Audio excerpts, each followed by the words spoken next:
The unexpected arrival. The Prometheus drifted through the velvet darkness of space like a sleeping predator, her hull plates absorbing starlight rather than reflecting it. On the bridge, Captain Elena Vasquez sat in her command chair, amber eyes fixed on the navigation displays that showed nothing but empty void for parsecs in every direction. This was her preferred state, alone with her thoughts, her ship, and the endless quiet of the Orion Nebula frontier. "Captain, you should get some rest," Commander Marcus Reed's voice broke her reverie. He approached from the engineering station, his tall frame casting shadows across the dim bridge lighting. "You've been on watch for 16 hours. Elena didn't turn to face him. "I'll rest when I'm satisfied we're alone out here." "Still having the dreams?"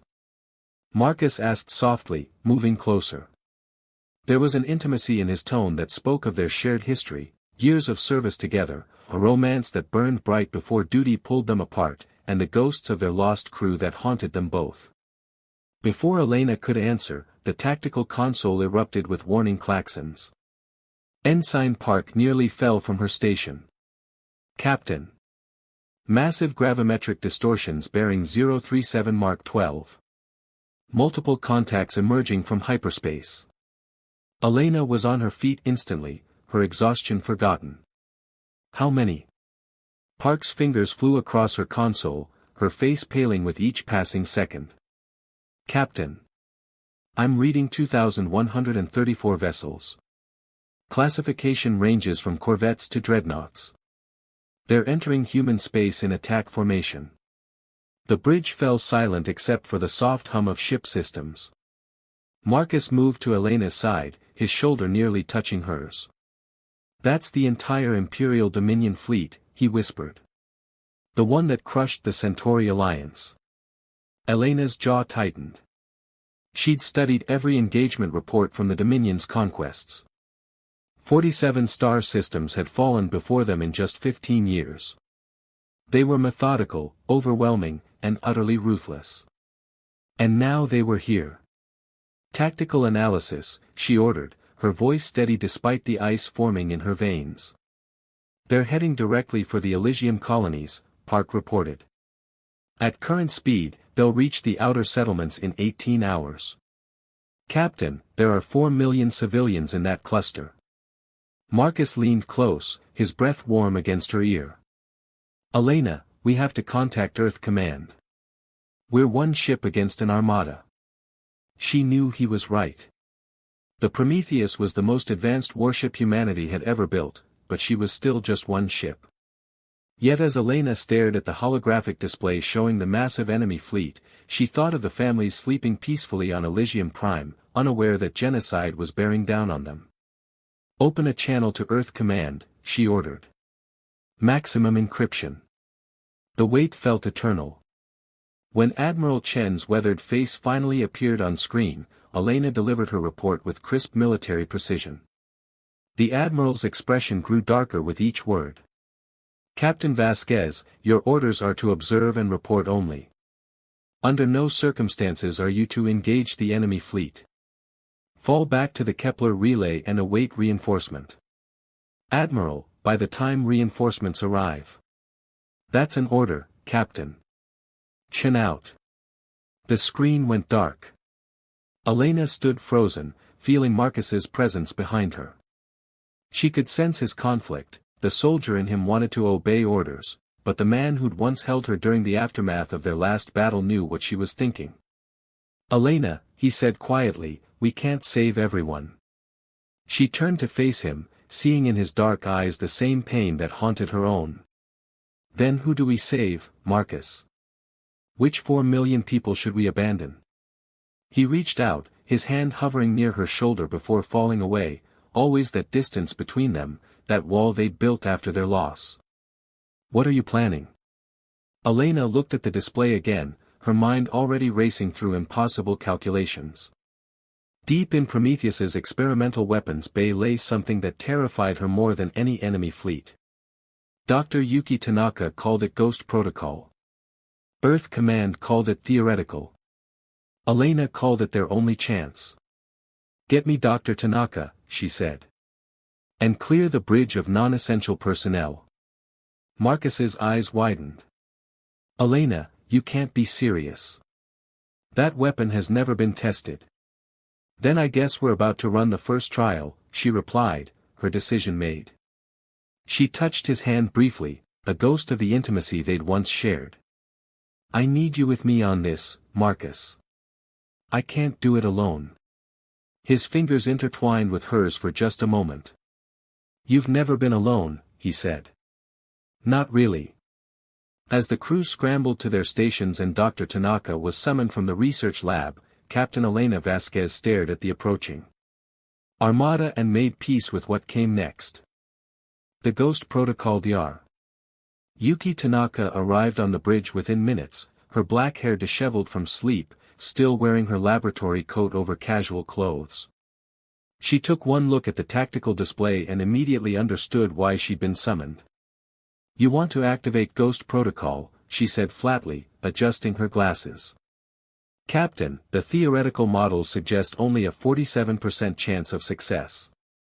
The other 53% ends with Prometheus being torn apart at the quantum level. Elena met her gaze steadily. What are the odds of 4 million colonists surviving without intervention? Yuki fell silent, then nodded. I'll begin preparations. We'll need to be within 50,000 kilometers of the fleet's center mass. The quantum singularity has to achieve critical resonance before, spare me the physics lecture, Doctor, Elena interrupted gently. Just tell me what I need to know to make this work. As Yuki began explaining the activation sequence, Marcus pulled Elena aside to the observation deck. The stars stretched endlessly before them, beautiful and indifferent to the drama of mortal beings. Do you remember the last time we were here? Marcus asked, standing close enough that she could feel his warmth. 3 years ago, after the Titan Station ceremony. Elena remembered. They'd stood in this exact spot, his arms around her waist, her head resting against his chest. They'd talked about the future, about a life after the war, a small house on Earth, maybe children someday. Then the Cascade Offensive happened, and everything changed. Marcus, I can't think about that right now, I need you to think about it, he said, turning her to face him. His hands cupped her face with a tenderness that made her chest ache. Because if we don't survive this, I need you to know that walking away from you was the biggest mistake of my life. You didn't walk away, Elena whispered. We both did. After we lost the Valiant and her crew, after we couldn't save them, we blamed ourselves instead of holding on to each other, Marcus finished. His thumb traced her cheekbone. I've regretted it every day since. Elena's walls crumbled. She leaned up and kissed him, pouring 3 years of longing and regret into that single moment. His arms wrapped around her, pulling her against him as if he could anchor her to life itself. When they finally broke apart, both were breathing hard. If we survive this, she said, we don't waste any more time. Deal, Marcus replied, pressing his forehead against hers. The moment shattered as Yuki's voice crackled over the intercom. Captain, the quantum singularity array is ready. But you should see this. Back on the bridge, the main viewscreen showed Imperator Zaltor's broadcast. The alien leader was massive, his chitinous exoskeleton gleaming with biometallic augmentations. 4 eyes glowed with cold intelligence beneath a crowned skull ridge. When he spoke, his voice resonated with the authority of countless conquered worlds. Primitive humans of this sector, Zaltor announced, you stand before the Imperial Dominion. We claim your colonies, your resources, and your labor. You have 12 hours to begin evacuation of all military assets and surrender governmental control. Resistance will result in complete orbital bombardment. This is your only warning. The transmission ended. Elena studied the alien commander's face, seeing the absolute certainty of someone who had never faced true opposition. He thinks we're defenseless, she said. We basically are, Park muttered from tactical. No, Elena replied, a dangerous smile crossing her face. We're unexpected. That's better. She turned to Marcus. Commander Reed, take us to attack Vector Epsilon 7. Maximum stealth approach. Captain, Yuki interjected, pulling up holographic models of the singularity weapon. Once we activate Ghost Protocol, the quantum cascade will propagate through dimensional frequencies. Every ship within range will experience simultaneous molecular dissolution. It won't be explosions, it'll be as if they simply cease to exist across all possible timelines. How long from activation to completion? Elena asked. 47 seconds. Give or take. Yuki paused. Captain, this will kill 500,000 sentient beings. I need you to understand that. Elena felt the weight of those words settle on her shoulders like lead. She looked at Marcus, who gave her a slight nod, not agreement, but support for whatever decision she made. I understand, Doctor, Elena said quietly. But those 500,000 came here to murder 4 million innocents. Sometimes there are no good choices, only necessary ones. She took her command chair, Marcus beside her at tactical coordination. As Prometheus glided silently toward the massed Imperial fleet, Elena sent a final message to Earth Command, knowing it would arrive too late to stop her. This is Captain Elena Vasquez of the Prometheus. I am engaging the enemy fleet to protect Elysium colonies. If I fail, tell Earth to run. If I succeed, forgive me for what comes next. Vasquez out. She looked at her crew, good people, brave people who trusted her with their lives. All hands, battle stations. We're about to change history. The Prometheus approached the heart of the Imperial fleet like a ghost ship, her stealth systems rendering her invisible to their sensors. 50,000 kilometers. 40,000. 30,000. Quantum array charging, Yuki announced, her voice tight with tension. Singularity formation in 90 seconds. Marcus reached over and squeezed Elena's hand. She squeezed back, holding on as if he were her lifeline to humanity itself. Whatever happens, she whispered, I love you. I love you too, he replied. Always have. The countdown began. The singularity strike time seemed to slow as the quantum singularity array built toward critical mass. On the Prometheus's bridge, every crew member stood frozen at their stations, aware they were either about to witness humanity's greatest triumph or die trying. Singularity formation at 70%, Dr. Yuki Tanaka reported, her fingers dancing across holographic controls. Dimensional resonance frequencies aligning. Captain, we're committed now. Any attempt to abort will cause catastrophic containment failure. Elena felt Marcus's hand in hers, his grip strong and steady. She drew strength from it, from him, from the knowledge that whatever came next, she wasn't facing it alone. Fleet status, she asked, her voice calm despite her racing heart. The Dominion remains in attack formation, Ensign Park reported. They still haven't detected us. Imperator Zaltor's flagship is broadcasting final demands to Elysium colonies. On the view screen, they could see the massive Imperial dreadnoughts arranged in a devastating pattern, 2,000 ships designed for one purpose, overwhelming destruction. Each vessel bristled with weapons capable of glassing entire continents. Together, they represented unstoppable force. 90%, Yuki announced. Quantum field harmonics achieving resonance. This is beautiful, in a terrifying sort of way.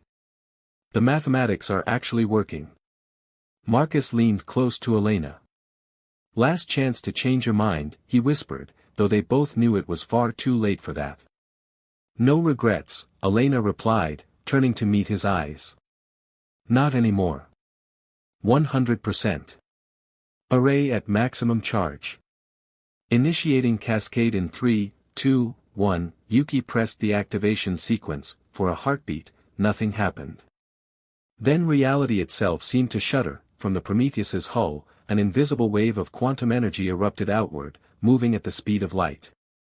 It wasn't visible to human eyes, but the ship's sensors showed it as an expanding sphere of twisted spacetime, a ripple in the fundamental fabric of existence. Aboard Zaltor's flagship, the Imperator was dictating final terms when his science officer suddenly screamed. My lord! Quantum anomaly detected. Unknown energy signature propagating through the fleet. The officer never finished. The quantum cascade reached his ship first. From the Prometheus's bridge, the crew watched in awe and horror as the Imperial fleet began to simply unmake itself. It wasn't explosive or violent. It was eerily beautiful. The massive dreadnoughts started to shimmer, their hulls becoming translucent, then transparent. The metal and energy that comprised them began folding into impossible geometries, collapsing inward through dimensions that shouldn't exist. "It's working," Yuki breathed, her face a mixture of scientific triumph and existential dread. "The quantum cascade is rewriting their molecular bonds at the Planck level. They're being erased from this timeline." Ship after ship vanished. Corvettes, destroyers, cruisers, dreadnoughts, all dissolving like sand castles before an invisible tide. Some crews had time to scream. Others simply ceased to exist between one moment and the next, their consciousness ending before their synapses could register the impossibility of what was happening. Imperator Zaltor, in his final seconds, understood with perfect clarity that he had made a catastrophic miscalculation. These humans weren't primitive prey. They were something far more dangerous, a species that had weaponized the fundamental laws of physics themselves. His last thought, as his own body began to phase out of existence, was simple: we should have left them alone. 30 seconds, Yuki counted down. Wave propagation at 93% of predicted values. Cascade is self-sustaining now. Elena watched the destruction with a heart full of lead. 500,000 lives. 500,000 beings with families, dreams, fears. All gone because she'd made an impossible choice. She felt Marcus's arm around her shoulders, anchoring her. 45 seconds. Cascade completion in 2, 1, mark. The last Imperial ship, a small frigate at the fleet's edge, flickered and vanished. Suddenly, the space where 2,000 warships had floated was simply empty. Not even debris remained. The quantum cascade had erased them so completely that it was as if they had never existed at all. Silence fell over the bridge like a funeral shroud. "Scan for survivors," Elena ordered, her voice hoarse. Park worked her console frantically. "Negative contacts, Captain. The entire fleet is gone." "Wait, I'm detecting one small vessel. Civilian transport, heavily damaged, outside the cascade radius. It's transmitting a distress beacon." "Their shields?" Marcus asked. "Failing. They have maybe 20 minutes before life support collapses." Elena straightened in her chair, pushing aside her guilt. There would be time for that later, assuming she could live with what she'd done. "Tractor beam. Bring them aboard. And get medical teams standing by." As the Prometheus's systems locked onto the damaged transport, alarms suddenly blared across the bridge. Yuki spun from her console, face pale. "Captain. The quantum array is overloading. The cascade is feeding back through our systems." The ship shuddered violently. Lights flickered as power conduits throughout the vessel began bursting. Elena was thrown from her chair, Marcus catching her before she hit the deck. "Emergency shutdown." Elena shouted. "Yuki, vent the array." "I'm trying. The containment fields are collapsing. If they breach," a massive explosion rocked the engineering section. The bridge filled with smoke and sparks. Elena could hear crew members shouting damage reports, but they all blurred together into a cacophony of crisis.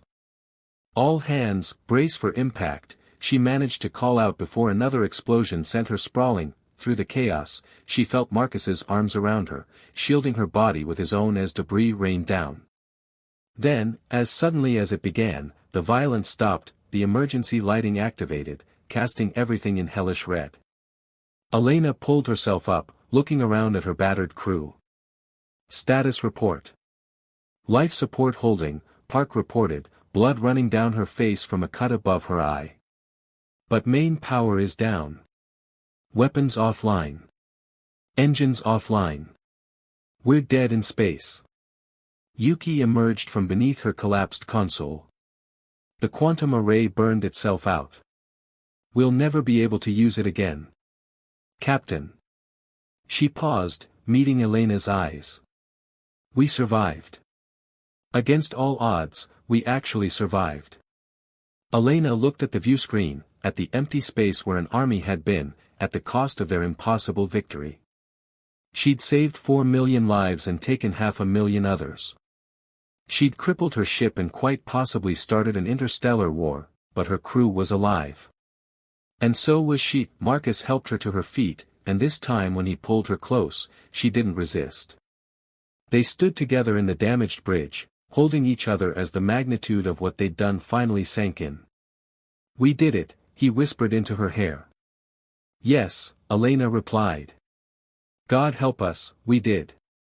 The aftermath and the choice. 3 days after the battle, the Prometheus limped toward Earth on emergency power while the galaxy erupted in response to what would become known as the Orion Miracle.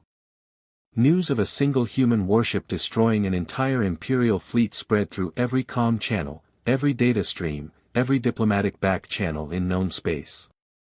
Elena stood in her quarters, staring at her reflection in the mirror. She looked older somehow, as if the weight of 500,000 deaths had etched themselves into her features. Behind her, Marcus sat on the edge of her bunk, watching her with concern. You haven't slept in 72 hours, he said. Every time I close my eyes, I see them, Elena replied quietly. 2,000 ships just, dissolving. I keep thinking about their families. Their children. The people who'll never know what happened to them. Marcus rose and moved behind her, his hands gentle on her shoulders. You saved 4 million people, Elena. 4 million lives that would have been snuffed out. Does that mathematics make it right? Trading lives like that?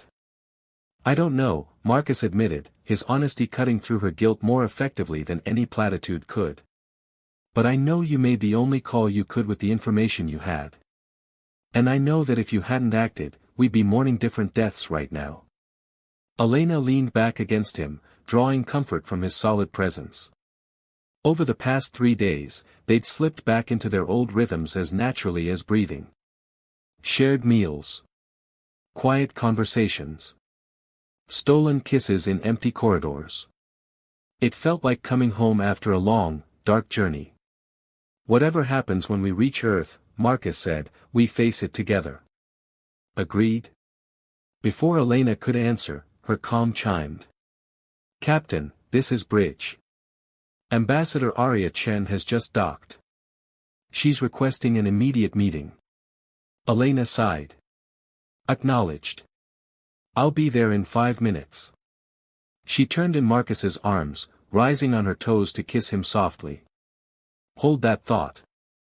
Ambassador Chen was waiting in the conference room, her severe features giving nothing away. At 53, she was Earth's chief diplomat and one of the most powerful political figures in human space. She stood as Elena entered, Marcus at her side. Captain Vasquez. Commander Reed. Chen's tone was professionally neutral. I've been sent by the Council to conduct a preliminary inquiry into the engagement at Orion. An inquiry, Elena repeated. Not a court-martial.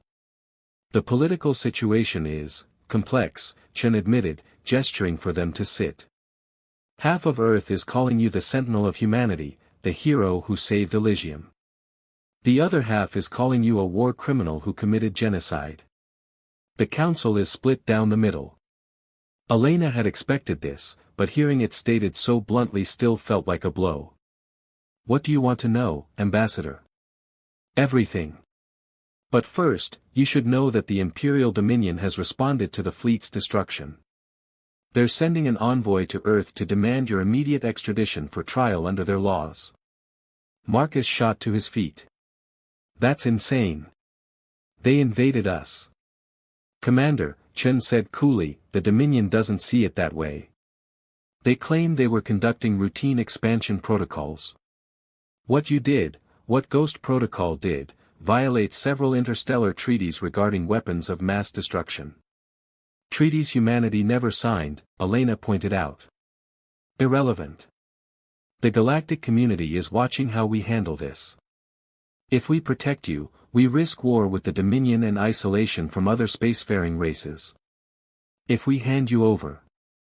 Chen paused. Well, Dominion justice is not known for its mercy. The conference room door suddenly opened. Dr. Yuki Tanaka rushed in, her face flushed with excitement and fear. Captain, you need to come to the medical bay. Now. What is it? Elena asked, rising. The survivor from the transport we rescued. She's awake. And you're not going to believe who she is. In the medical bay, Elena found herself face to face with an alien female who bore a striking resemblance to Imperator Zaltor, the same chitinous features, the same four-eyed gaze, but younger and without the biometallic augmentations. She stood as Elena entered, her posture combining pride and vulnerability. Captain Vasquez, the alien said in perfect, unaccented English. I am Corval, daughter of Imperator Zaltor. And I am requesting political asylum. The room fell silent. Marcus instinctively moved between Elena and the alien, but Elena placed a hand on his arm.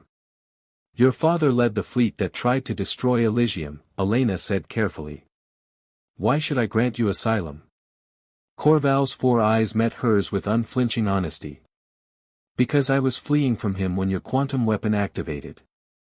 Because I've spent the last 5 years secretly undermining his campaigns, feeding intelligence to resistance groups. Because I watched him conquer 47 worlds and I couldn't stay silent anymore. She paused. And because I can help you prevent the war that's coming. What war? Chen demanded. The one my uncle will start, Corval replied. Zalmor, my father's brother. He commands the Second Imperial Fleet, 3,000 ships. When he learns of my father's defeat, he'll demand immediate retaliation. But if I can reach the Dominion Council, if I can testify about my father's war crimes and Earth's legitimate self-defense, there's a chance, a small one, that cooler heads will prevail. Elena studied the young alien, searching for deception and finding none. She saw someone haunted by their own choices, carrying guilt for crimes committed by their family.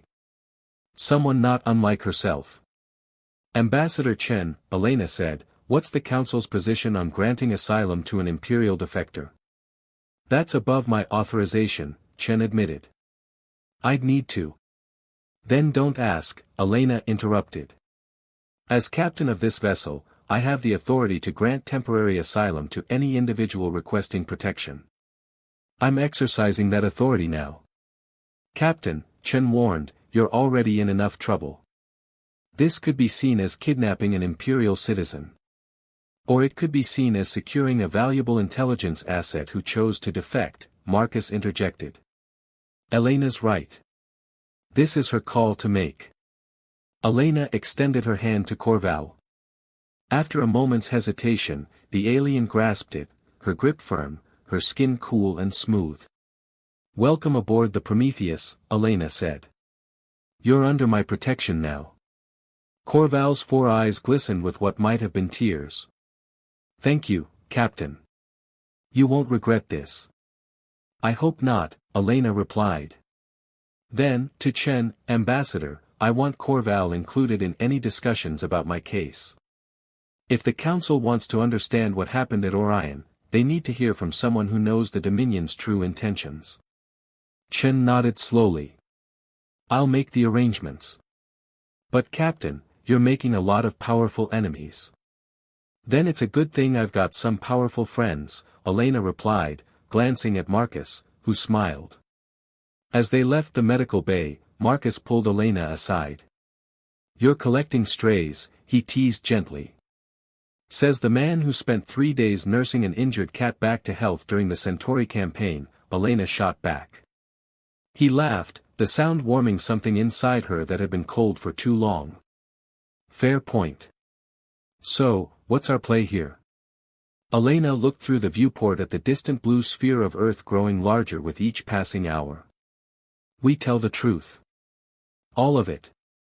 And we let humanity decide what kind of species we want to be, conquerors who bend to might, or defenders who stand for what's right.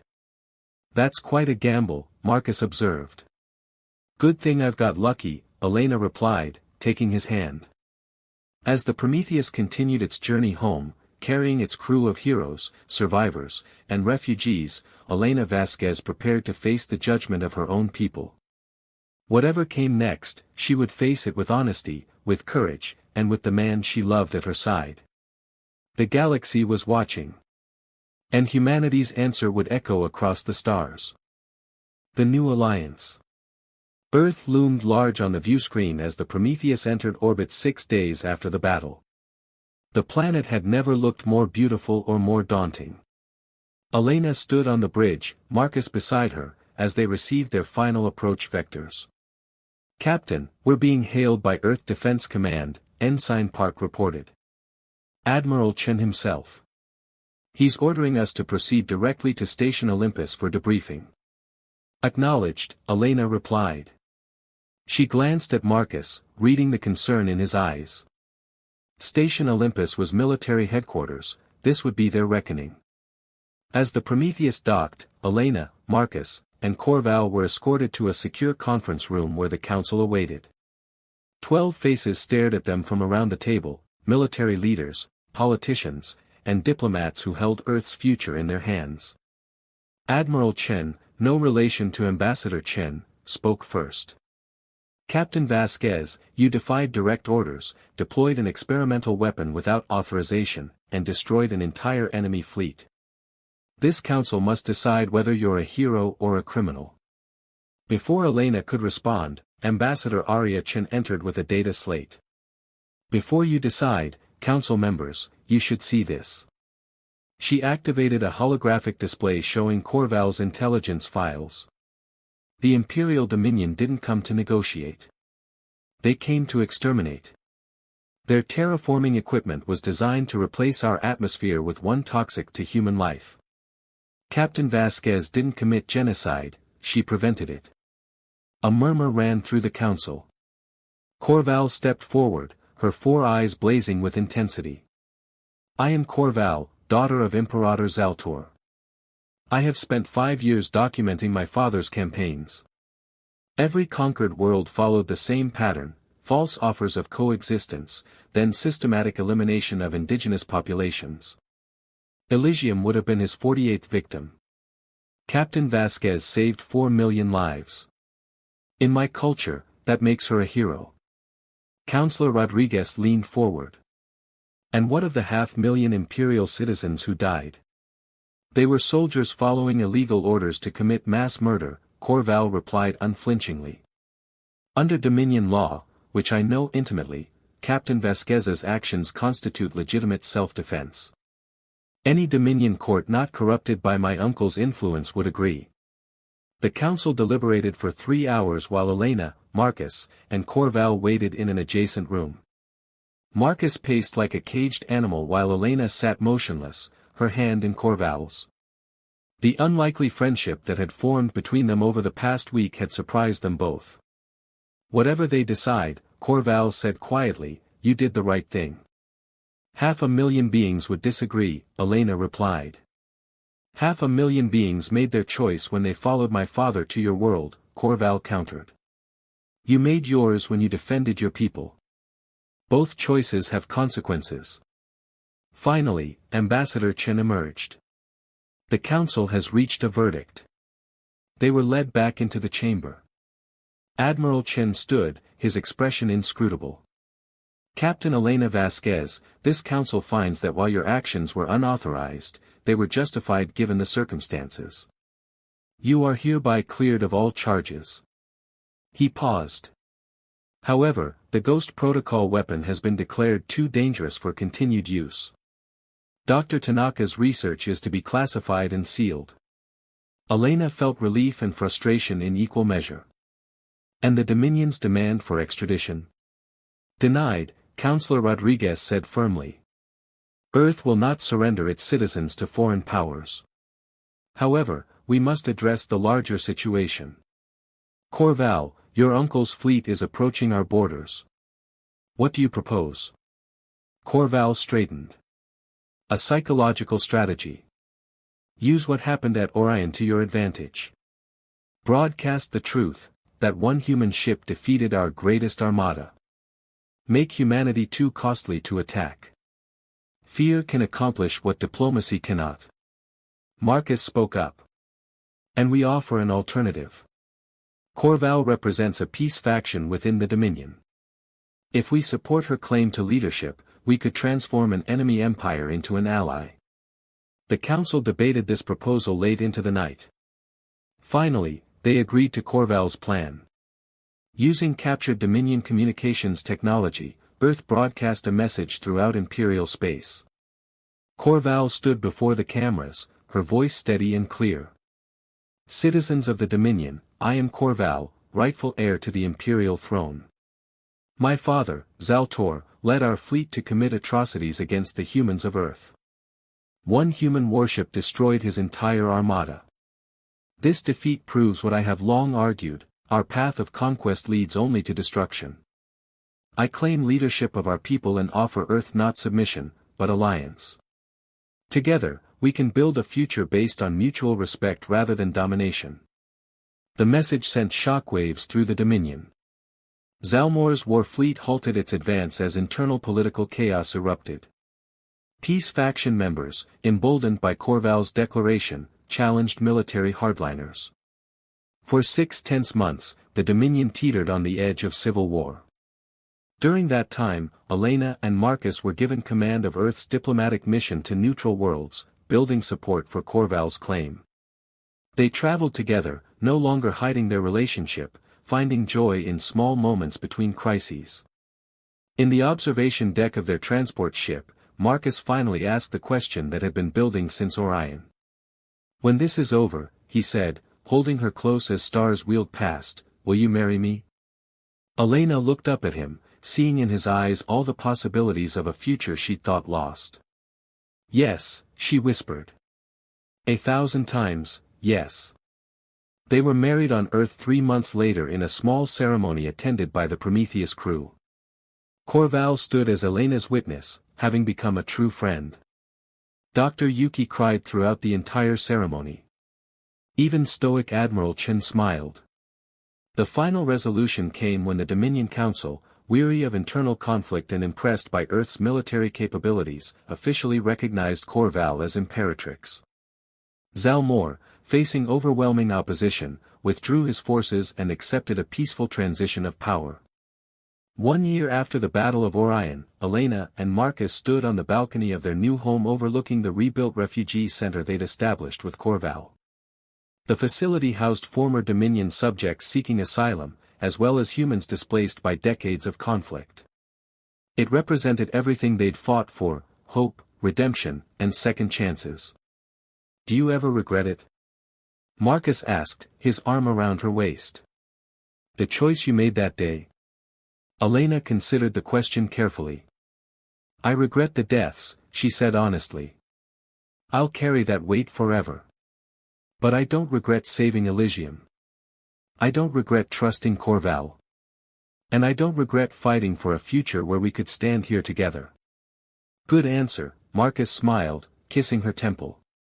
Below them, human and Dominion children played together in the center's courtyard, their laughter rising on the evening breeze. Corval emerged from the building, waving up at them before joining the children's game. She's good with kids, Marcus observed. She wants to build schools on Dominion worlds, Elena replied. Teach the next generation that strength isn't about conquest, it's about protection, about building rather than destroying. As sunset painted the sky in shades of amber and gold, Elena reflected on the journey that had brought them here. One impossible decision had changed everything, ended a war, forged an alliance, and given her back the love she thought she'd lost forever. The stars are still out there, Marcus said, following her gaze upward. Think we'll ever go back? Elena smiled, leaning into his embrace. Eventually. But not as warriors. As explorers. As builders. As proof that even in darkness, humanity can choose to be a light. Poetic, Marcus teased. I have my moments, Elena replied. As night fell over Earth, the Prometheus remained in orbit above them, a monument to the day one human warship changed the galaxy. The quantum singularity weapon had been destroyed, but its legacy endured. Humanity had proven itself not through conquest, but through the courage to defend the defenseless and the wisdom to choose alliance over annihilation. In the quiet of their home, surrounded by evidence of the peace they'd helped forge, Elena Vasquez and Marcus Reed held each other close. They had fought for this future, bled for it, and now they would live it, together. The war was over. The hard work of building lasting peace had just begun. And for the first time in years, Elena looked toward tomorrow not with dread, but with hope. The end.